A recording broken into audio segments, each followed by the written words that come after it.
What I did was I started to look at high performance right across all sorts of industries to see what the link is. And the link was they had an emotional connection. Yeah. They had an emotional connection, a mental connection, and a physical connection. And what does that look like? Why, what, how? Feel, think, do, heart, head, hands. In this episode of The Little Black Book, I'm joined by Keith Abraham. Keith is the founder and CEO of his own family business, a professional speaker who has presented to over 1.6 million people in 33 countries, passionately helps people, business owners and individuals, harness their passion, achieve their goals, and focus on what's most important to bring out the best of themselves and their businesses. In this episode, Keith shares his experience on the best framework for people to set and achieve their goals and the importance of having an emotional, physical, and mental connection with the goals you set. He discusses the importance of referrals and your referral network in growing your business. Keith shares how a trip to the UK demonstrated to him that he could operate in a global market. And he details how he takes time out every year by himself to gain clarity and reset his own personal goals. He also talks about how he used the COVID-19 lockdown as an opportunity to pivot his business and create leverage. Welcome to The Little Black Book, a podcast for entrepreneurs by entrepreneurs who provide their first-hand experiences to help others learn and grow. This podcast is brought to you by Altitude Advisory. Altitude Advisory is a modern business advisory firm helping business owners build a better business for a better life. Mate, favourite movie of all time? Heartbreak Ridge with Clint Eastwood. Right, okay. Tell us more. That followed by, I love the movie The Darkest Hour about Sir Winston Churchill. Right. Which was played by Gary Oldman. And it was just a great story about, I went on and actually read the book about that, which was called Splendor in the Vile, which was the story, it was just, Churchill was absolutely up against everything and just kept on chipping away. So I love that movie purely and simply around tenacity. Yeah. One of my sayings is tenacity wins every race. Yeah. And I think you just, especially now, you have to be tenacious. Yeah. There's definitely a lot of that. That movie's only a couple of years old now, isn't it? Might be 2 or 3 years old. Darkest Hour. Yeah, Darkest Hour. But it's definitely. Yeah, the other one's just a great Clint Eastwood movie. Anything with Clint Eastwood in, I love. So tough, rough. Very cool. What about a book that as a child or a young adult that had a real effect on you and why? Oh, look, the book, which is the all-time classic, which is How to Win Friends and Influence People by Dale Carnegie. Yeah. I first heard about that book when I was about 24 years of age, just come back from a leadership program and never read any books at all, full stop. Cheated off all my mates for book reviews in English class at high school. Yeah. So I'd never read a book and read that book, and it really was that got me started on this whole personal and professional development and being the best version of me. And how do you connect with people rather than just communicate with them? Yeah, it's really one of those books that it was probably almost ahead of its time to a degree. Oh, 100%. It was really, It's even more relevant these days. What was that book written, 1934 or something like that? It's been around forever. Yeah. However, what it does is it gives this ability, you're in this business, I'm in this business of, people to people. So many people now just can't communicate or can't connect with people because they've done it all electronically. Yeah. And the best deals, the greatest relationships with clients are created when you develop a connection, not just communication with them, but a connection. And my definition alongside that, Andrew, is if I don't have a relationship with you, I can send you 100 emails and you'll answer none of them. But if I have a relationship with you and I send you 100 emails, you'll answer all of them. Yeah. And that's the difference between communication and connection. Yeah.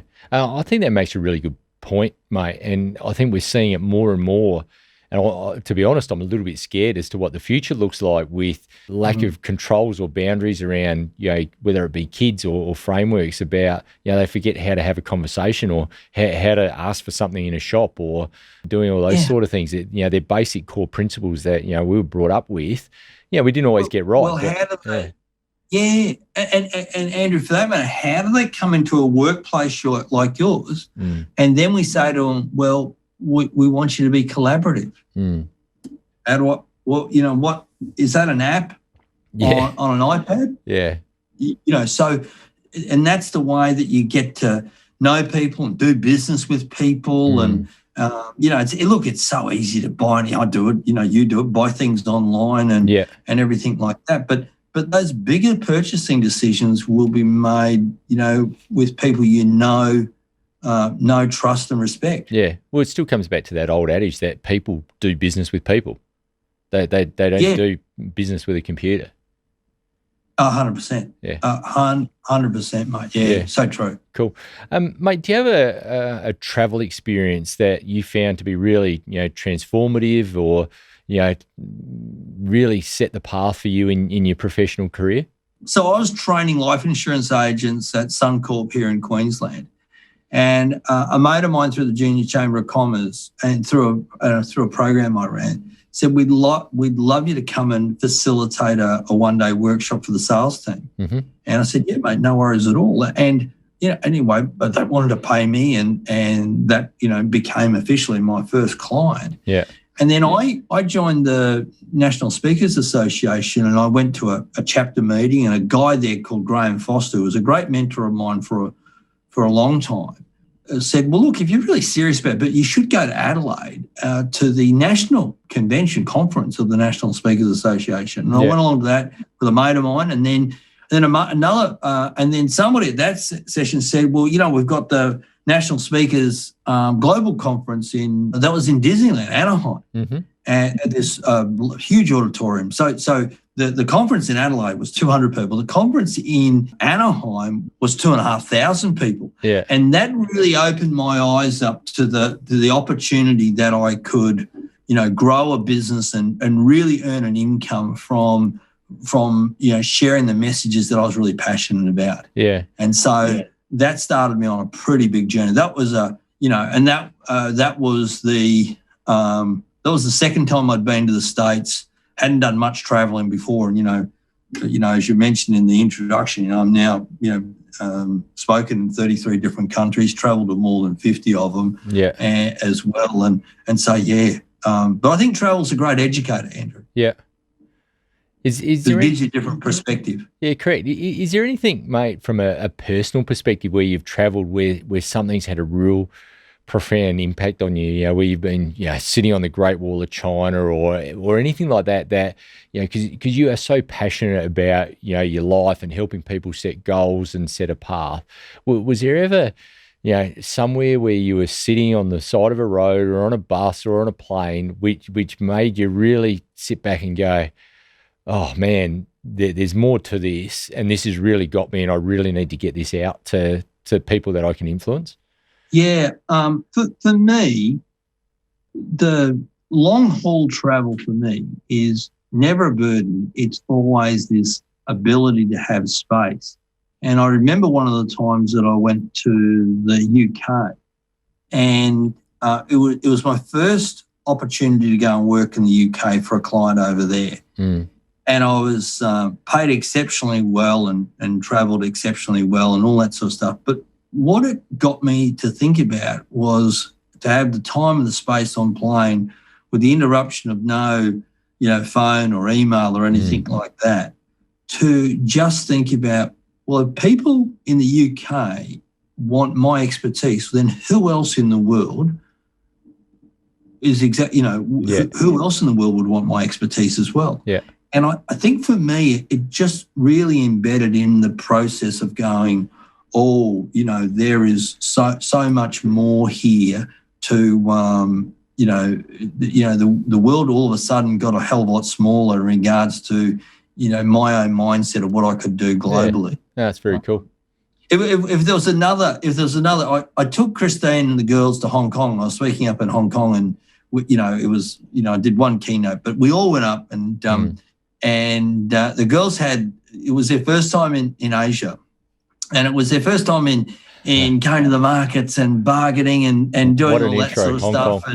And start, they stayed in this hotel. I'll never forget, my eldest dived in the pool, and it was like she dived in the pool and she jumped straight up like she saw a shark or something like that. And she said, "Dad, there's music playing in the water."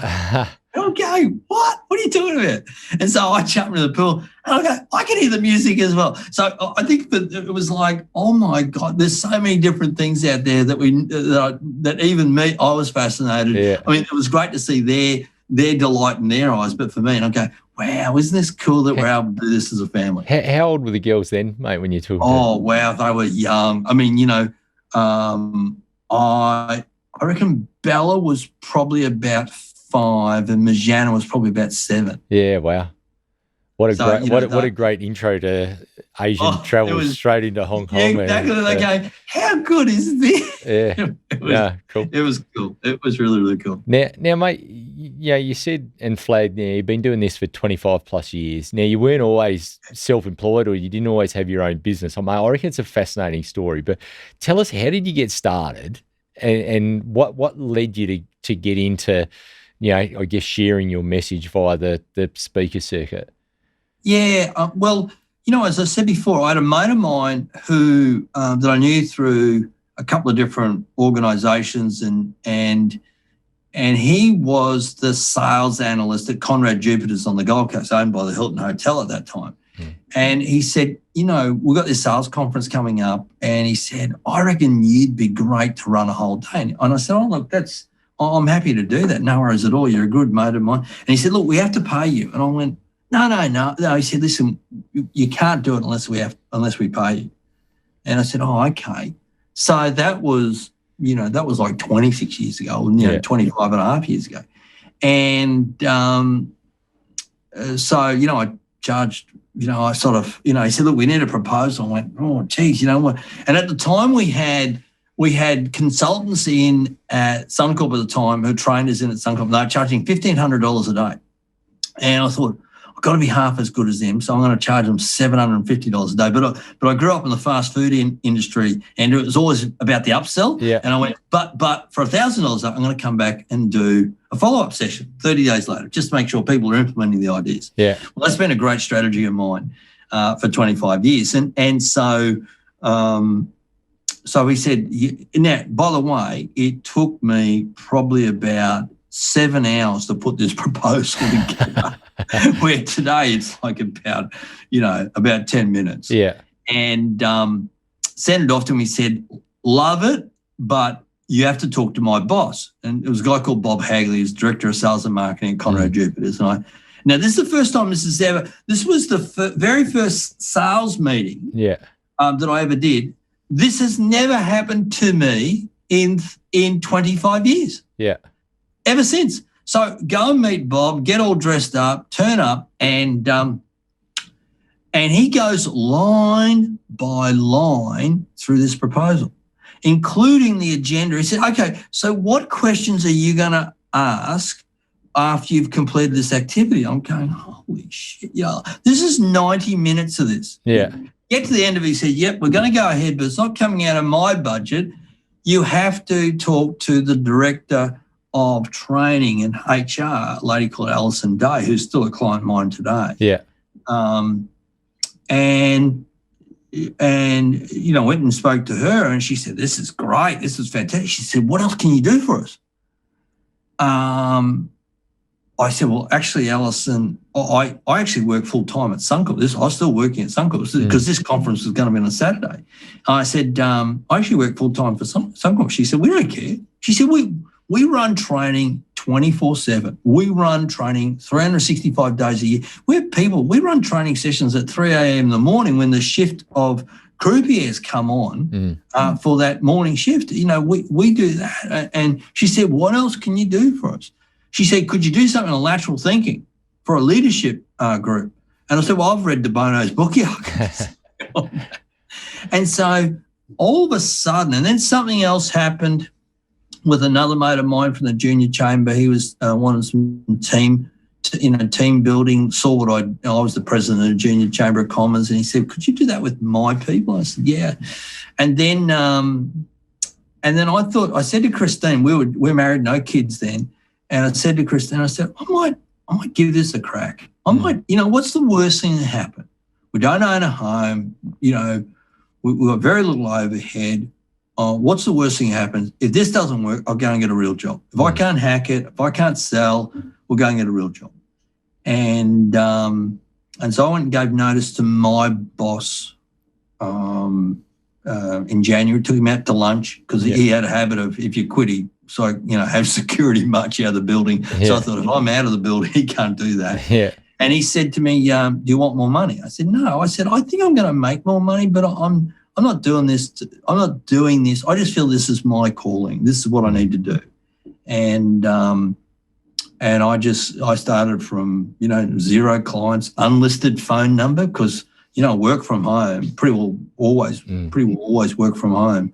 And I just went out and contacted people and asked for referrals and did all, just talk, everything I learned from the sales training and referrals programs and personalities and things like that. I learned that I was training life insurance. I just used that in my own business. And, here we are now today. Yeah. I'm a, educator of the year, keynote speaker of the year, Nevitt Award winner, Yeah, it's cool. 6 best-selling books, yada, yada, yada, all that sort of stuff. But the real, that's all lovely accolades. But the real thing, Andrew, is, 96% of my clients use me a second time. 64% of them have used me more than once. Yeah.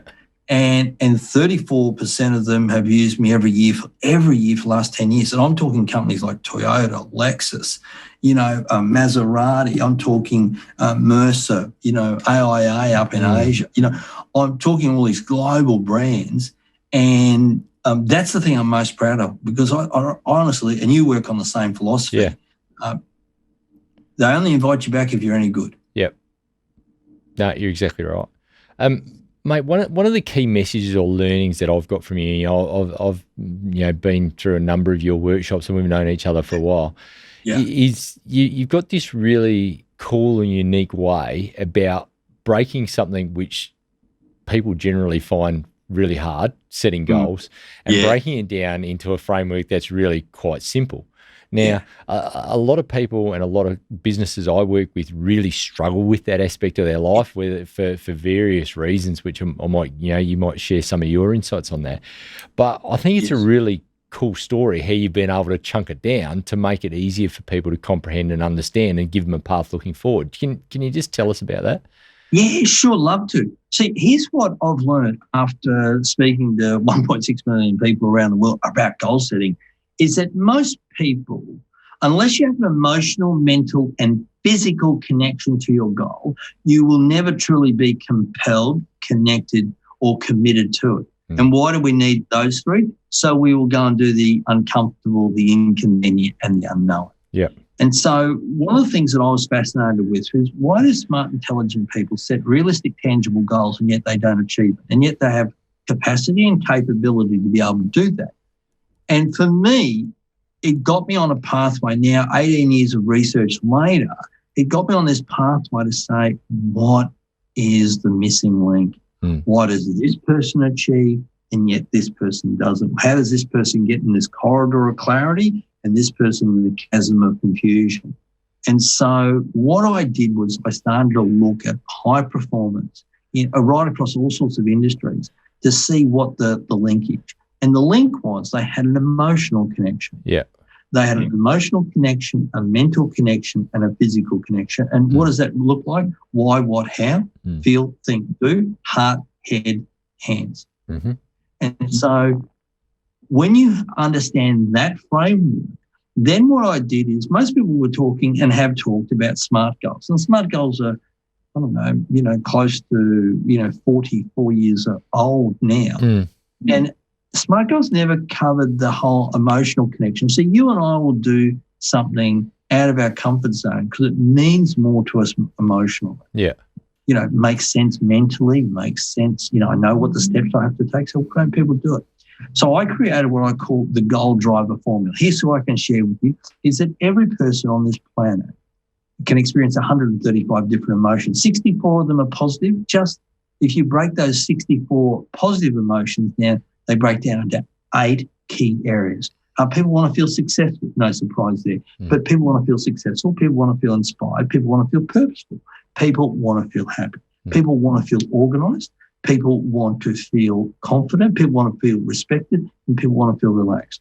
So what I then say to people is, in your business, how do you want to feel this year? I don't need to know the goal. Tell me how you want to feel. And once you've identified what the goal driver is, let's say it's purposeful. Okay, so that means what you're telling me is you want to create a legacy. You want to create something that lasts. You want to create something that you're known for. And then what I say to people is, okay, what if you could only achieve one goal in your business in the next 12 months, just one goal that if I ran into the street and I said, hey, Andrew, how's things been going? Oh, mate, I had an absolutely unbelievably sensational, fantastic, wonderful year last year.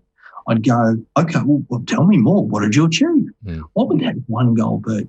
Once you know what that one goal is, then what you need to do is you need to then start to say, well, when do you want to achieve that goal by?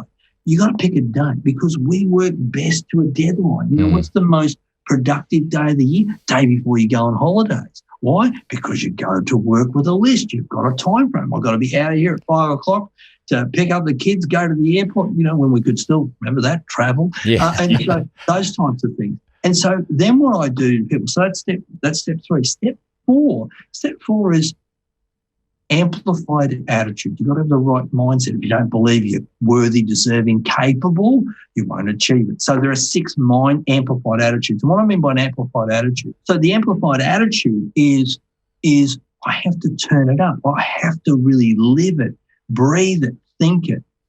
From the top of my head to the soles of my feet, with every cell in between, I need to, and there are 6. What would happen if you were courageous? With every cell in your body, how would you walk? How would you talk? How would you think? What would you say to yourself? What would you say to others if you were courageous? If you were tenacious? If you were empowered? If you were no longer waiting for someone to give you permission to step into your potential, how would you turn up? What about if you were limitless? Limitless energy, limitless opportunities, how would you turn up? And so when we go through those amplified attitudes, and we say, pick one. Now you know what you're trying. Now you know how you want to feel. Now you know the goal. Now you know when you want. What's the attitude you need? And then what we do is, and this is the really important part. Then we say, tell me 5 reasons why this goal is so important to you. See, here's what I believe. Unless you've got a big enough reason why, any excuse will do. Too hot, too cold, too many, too few, too little, too much, too hard, Keith, too easy. So you have to have a big enough reason why. And you have to have 5 of them. Now, once you've done that, then you move into, okay, hand on heart, no BS now. Tell me what you need to stop doing in your life to be able to achieve that goal. Stop doing in your business goal to achieve that goal. Yeah. Tell me what thing you need to start doing. And so once you've done that, then we map out some milestones. What are the 3 key milestones you need to hit? And then we then go into saying, okay, tell me, what do you need to do in the next 30 days? Just got to get started. Yeah, to get it started. But more importantly, we finish the loop. So if you said you wanted to feel purposeful, what are 2 daily rituals you need to do every day, or 5 out of 7 days, 6 out of 7 days, 7 out of 7? What are those daily rituals that you need to achieve every day for you to feel purposeful? And that's the goal driver formula. Yeah. And it makes a lot of sense. And people, you're right, there's that emotional disconnect between writing something down on paper or not sharing it and actually going and doing it. There's not that connection there. Correct. And I'm really interested to hear your view. I mean, we talk a lot with our clients about and the coaching work that I do about the difference between personal goals, stuff for yourself, and then the business goals, and especially for, I suppose, business owners and entrepreneurs that are listening to this. My feedback to them is quite often is they get it upside down. They go away and they do this strategic planning. Okay, we've got to set a goal. We've got to set a budget. Well, there's a financial goal. We've got to set a team goal. We've got to set a market goal. We've got all these sort of stuff. And all of a sudden they build this business that encompasses all these things that are going on in their world, and their wife hates them, and they don't talk to their kids, and they don't turn up at sports days, and they've never seen their mates and all that sort of stuff. And I always take it back a step further and say, well, do you know what? Before we can even build the business or do any of that sort of stuff, we need to understand what your personal life looks like. Where are you in terms of that framework and the importance of getting this stuff in the right order?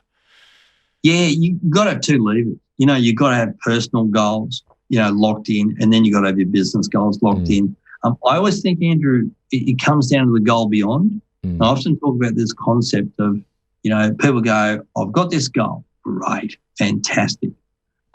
What's beyond that? Yeah. And that's really the 5 reasons why, and people often say, the reason why I'm doing this is to, create financial independence for my family. That's great. Why? So if I'm really digging when I'm doing one-on-ones, if I'm really digging deep, I just keep on digging. Okay, so why is that so important to you? And then all of a sudden you start to get some reality about it. And then what I can say to people, is it this goal or another goal that will deliver exactly the same result? And so this is this piece around, what the goal beyond, but more importantly, bringing people on that journey with you as well. Yeah.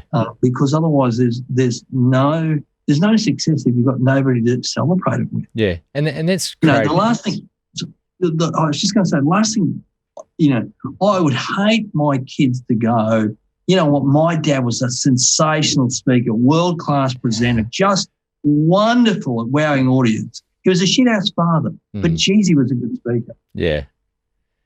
And I think that the piece that we have to understand is, what are we really doing it for? Yeah, and that comes back, I was going to say, that comes back to that emotional connection to what you're doing. It's saying, how does this really make you feel? Yeah. Why is it important? And that's I think one of the critical things, saying, okay, well, we want to turn over $1 million. Well, why? What's the reason you want to turn over $1 million? Why is that number so important? Correct. To you? Is it because your definition of success is you want to be $1 million business? Yeah. I often think, here's my thinking around this, Andrew. I said before I finish off, the final piece of the puzzle is daily rituals. See, one of the things I say to people is, now you've got that plan in place. Now you have what I would call your true north. Let go of the goal. Because so often people get so fixated on the goal, they miss the opportunities around it. Yeah. And then I just come back to, what do I have to do every day? See, if I do that every day, I'm going to get to the goal. I'll give you an example. So one of my, when I talk to colleagues in my industry and people are, doing it a bit tough or whatever, and they go, you've been consistent, 100 presentations booked in every year, $1 million plus revenue, all that sort of stuff every year. Didn't matter if it was GFC, hasn't mattered if it was COVID. It's just, there's consistency about it. They said, what's your secret? And I go, if you really want to know the secret, it's this. When I'm growing my business, I contact 7 people every day, 5 days a week, 35 people a week. 35 people a week, somebody's going to say yes. Yeah. I cannot be that crappy. Someone's going to say yes, because activity cures inactivity. Yeah. And all too many people get stuck, stale and stagnant because they stop growing and developing. They stop doing the activity. They stop at the daily rituals that they need to do. Because if you do the daily rituals, you will be successful. It might take you a little longer, but you will be successful. You'll be consistently successful. It'll be sustainable. It'll be predictable. It's about creating routines and habits and correct platforms. I love that quote. People form rituals, and rituals form futures. That's very cool. Interesting question for you. You were talking about the importance of deadlines and timelines when you want to achieve this by. And I got posed an interesting question today, actually, by one of my team members in our team meeting, where he presented to the whole group. And it was a communication starter for our meeting. And he said, if somebody handed you an envelope, and it was a sealed envelope, and inside that sealed envelope, it had your date of death on it, Do you open the envelope or do you leave the envelope closed? Good question. Your answer. Yeah, that's a great question. I don't want to know. Don't want to know? No, I don't want to know because I know exactly what I want to achieve. I know exactly the plans that I've got in place. And I wouldn't want that to be the catalyst for it because, I think all of a sudden you start to, I think you might change how you go about your life. I have a significant birthday coming up this year and I went away not last week, the week before. Turning 21, mate, is it? Yeah, exactly, mate. 22, actually. Can't you just let me get the and I went, okay. I normally go away once a year on retreat anyway by myself, just to think about where we're going, what I'm doing, where I'm going. And I went away for 4 days. Christine joined me for one of the days, and I just started thinking about the next 10 years. What's the next 10 years look like for me? And I, and that's really around clarity and having something to always work towards, something that's meaningful, something that's important, both personally and professionally. Yeah, cool. Tell me more about this retreat. It's a fascinating idea. I sort of go a bit like the Bill Gates. But I read, in a book, and it was about Bill Gates, and he said, twice a year he'd go away for a week in the cabin in the redwood forest there, and he just put his feet up, no emails, no phone calls type of thing, nobody around him, in his own space. And I'm a little bit the same. I like some space around me where I don't have any contact with people. Yeah, and just think about, what if. What if, what else, what if we did this, or what if I did this, or what if I changed this, or what's going to happen in the world as we, come through a pandemic, what's going to change, or what are all the different scenarios? And I just, in essence, you're probably the same as me. And, I travel at Mach 1 with my hair on fire. It's good to let the rest of the world catch up with you a bit.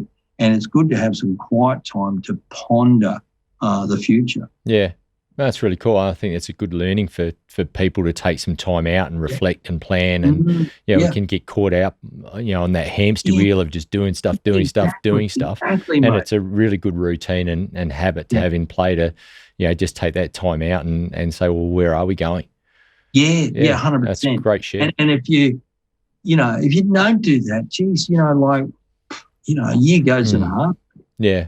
And you think, gee, I wish I'd had some time back there to adjust the dial, adjust the sail, or just change a bit of direction. And it's hard to see opportunities when you're so close to them. Yeah.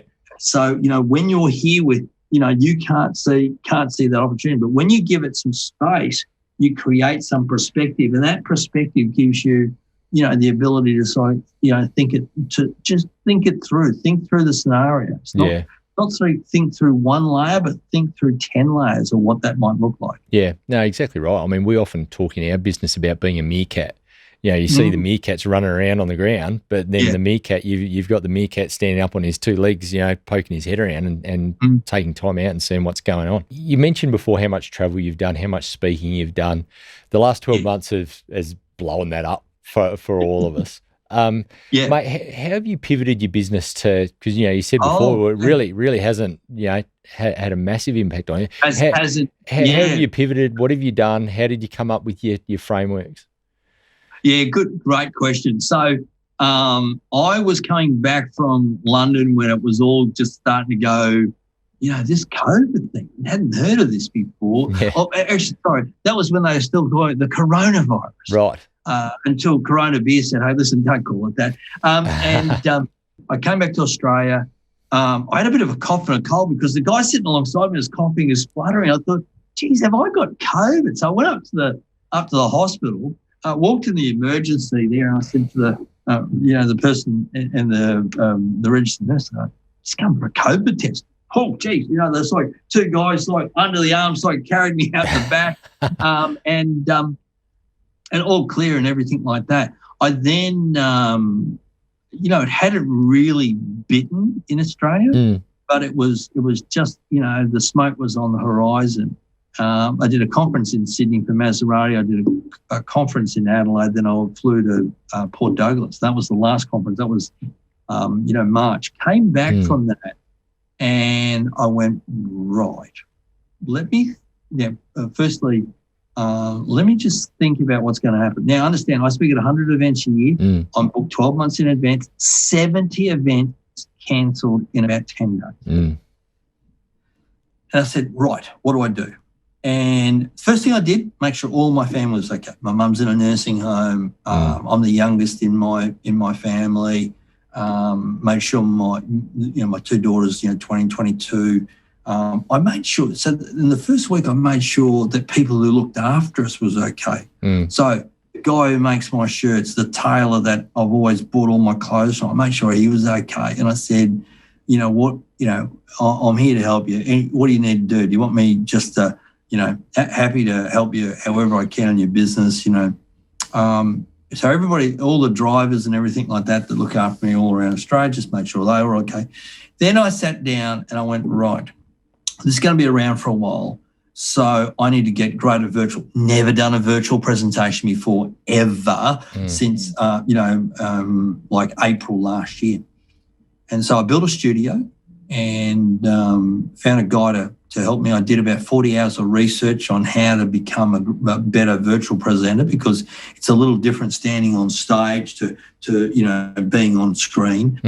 Just how you your messages and all that sort of stuff. Anyway, built a 3-camera studio, full set of lights. This is not my studio. This is my office. Switcher box, can control it all myself. And that was a real revelation, because the premise I went on there is, how do I deliver a virtual experience as good, if not better, than me in person? And so I just, really doubled down on that, made an investment in that. And it wasn't a huge investment, made a couple of presentations. Since that time, I have, from April through to the mid-December, I delivered 101 virtual presentations to 27,500 people in 26 countries, and never left my home in Newmarket in Brisbane. It was, and all of a sudden my world opened up, when I started finding that, one session I did for Swiss Re, which is the reinsurance company out of Zurich. There was people from there was people on that call from Brazil, Dallas. I'm just going to go Brazil, Dallas, Los Angeles, Singapore, Mumbai, and then it was Dubai, Israel, up into Zurich, London, South Africa on this one call I did. Wow. And I went, it was in my evening, so it was South Africa morning. For the person in Brazil, it would have been, like really, really late or early in the morning for them. Yeah.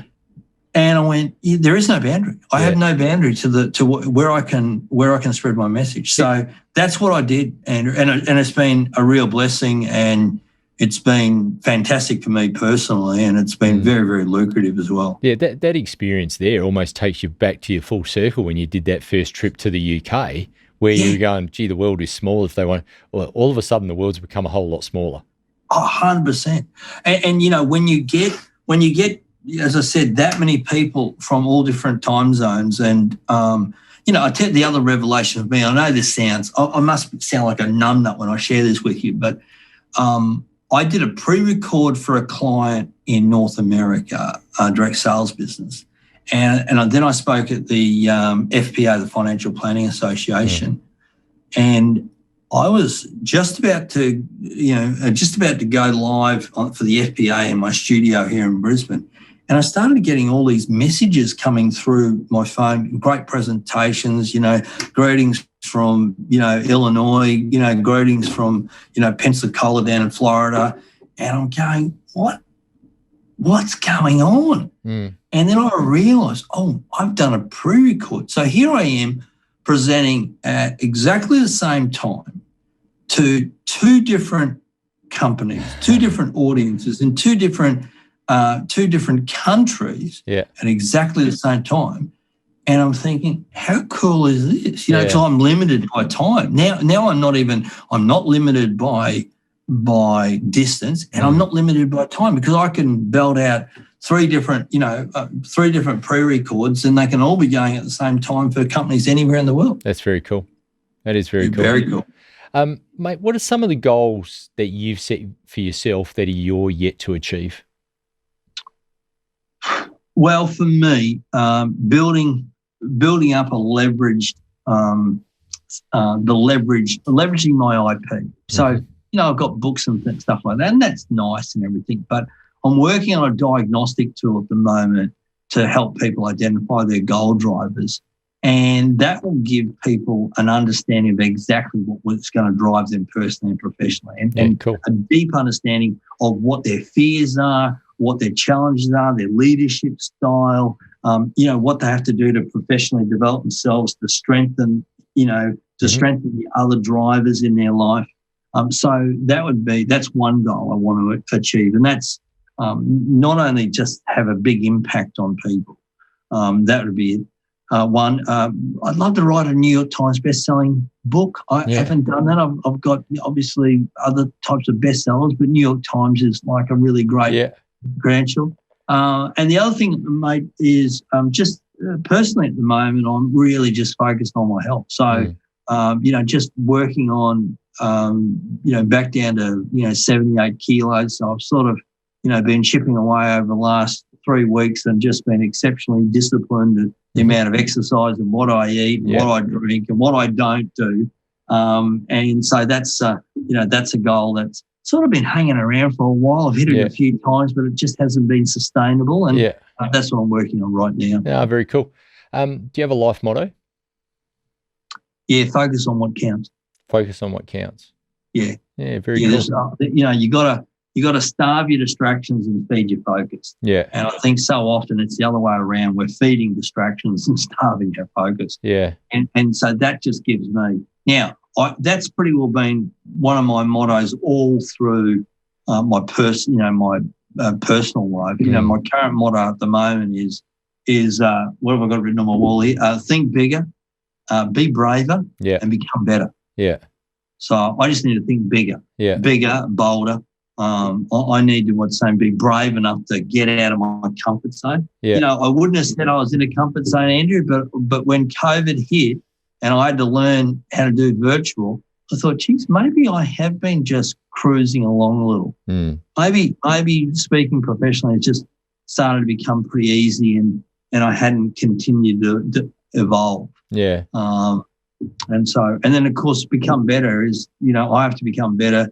I have to be the living example, that person I'm want to emulate. But more importantly you have to, and I say this to most people, you got to go there mentally before you go there physically. So how do I become better mentally, to be that, multi-million-dollar business owner, to be that, to be that best-selling author, to be, the 78 kilos before I actually am at 78 kilos. So it's all of those types of things. This is what most people don't understand about goals. Is you got to go there mentally before you go there physically. Yeah, that's a great share.